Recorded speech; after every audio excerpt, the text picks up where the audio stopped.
Hello student, good morning to all of you.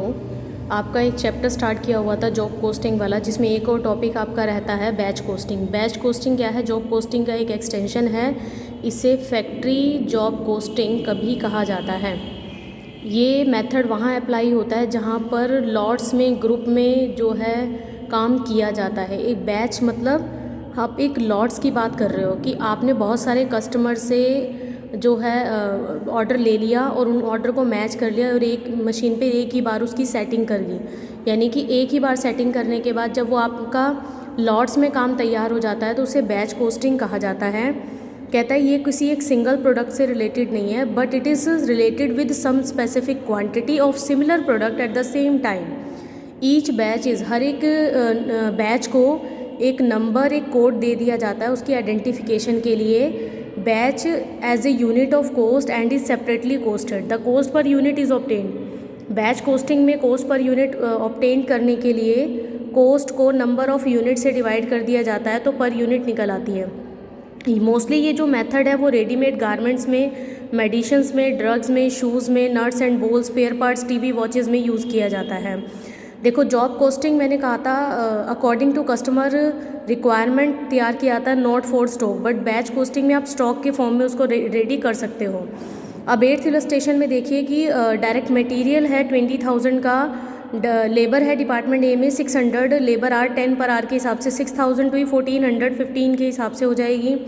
Factory overhead are charge on the basis of labour are. कहता है factory overhead जो बने वो labour are के हिसाब से बने, और आपकी लेबर आर ए की 600 है और बी की 1400 है। रेट्स दोनों के दे दिए हैं, ए का रेट है 12 और बी का रेट है 15। The firm uses a cost plus method for determining the selling price और एक्सपेक्ट ए ग्रॉस प्रॉफिट और 25% सेल्स वैल्यू माइनस का फैक्ट्री कॉस्ट। कहता है अगर सेल्स में से फैक्ट्री कॉस्ट माइनस कर दोगे तो आपको ग्रॉस प्रॉफिट निकल आएगा।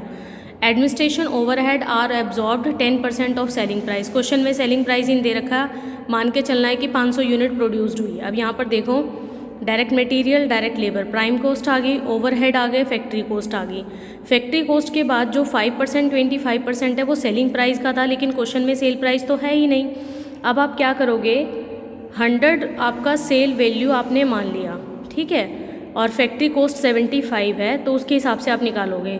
जो आपकी फैक्ट्री कॉस्ट आई है उसका 100/75 किया, 81,600 आ गया। आपने यहाँ पर सेल्स नीचे लिख दी 81,600। अब वो क्या कह रहा था कि जो एडमिनिस्ट्रेशन ओवरहेड आए वो सेलिंग प्राइस का 10% हो, मतलब 8160, ये आपकी कॉस्ट ऑफ प्रोडक्शन आ गई। सेल में से कॉस्ट ऑफ प्रोडक्शन माइनस कर दिया तो आपका 12,240 रुपये का ये आ गया। इसी तरह से ये 9th क्वेश्चन दे रखा है, ठीक है। नेक्स्ट हम थ्योरी की बात करें तो ये आता है इकोनॉमिक बैच और लॉट क्वांटिटी। एक तो आपने 3rd चैप्टर में पढ़ा था मटेरियल वाले में इकोनॉमिक ऑर्डर क्वांटिटी, और इसमें एक आता है इकोनॉमिक लॉट क्वांटिटी की हम बात करते हैं। ये same as it is economic order quantity की तरह इसमें कैरिंग और ऑर्डरिंग कॉस्ट चेक की जाती है और बस एक लॉट में काम किया जाता है, इसलिए इसे इकोनॉमिक ऑर्डर क्वांटिटी या इकोनॉमिक लॉट क्वांटिटी भी कहा जाता है। कहता है इसमें ऑर्डरिंग कॉस्ट और कैरिंग कॉस्ट का क्या रोल है। वही बात है कि अगर आप ऑर्डर थोड़ा थोड़ा करके कर रहे हो तो आपकी कैरिंग कॉस्ट उतनी ही ज़्यादा आएगी। अगर आप एक ही लॉट में उठाना चाह रहे हो तो आपकी कैरिंग कॉस्ट कम आएगी। तो इकोनॉमिक बैच साइज़ का फॉर्मूला हुआ √2 × R × CS/CC। CS यहाँ पर सेटअप कॉस्ट है और CC यहाँ पर कैरिंग कॉस्ट पर यूनिट है। क्वेश्चन में देखिए एनुअल डिमांड, यानी कि आपके पास R 6400 है और CS आपका 200 है, CC आपका 4 है, तो फॉर्मूले में अप्लाई करके 800 यूनिट आ गया।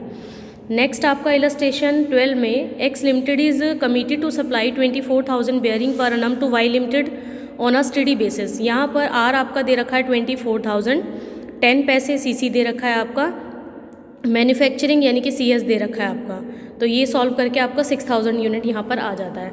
ये चैप्टर आज आपका ख़त्म हो गया और इससे रिलेटेड आपके कुछ क्वेश्चंस दे रखे हैं। देखो मैंने यहाँ पर मोस्ट इंपॉर्टेंट जो क्वेश्चंस है उस पर सर्कल किया हुआ है। फर्स्ट क्वेश्चन जो थ्योरी पॉइंट ऑफ व्यू से आपका आएगा, 3rd और 4th क्वेश्चन, ठीक है। Okay, thank you.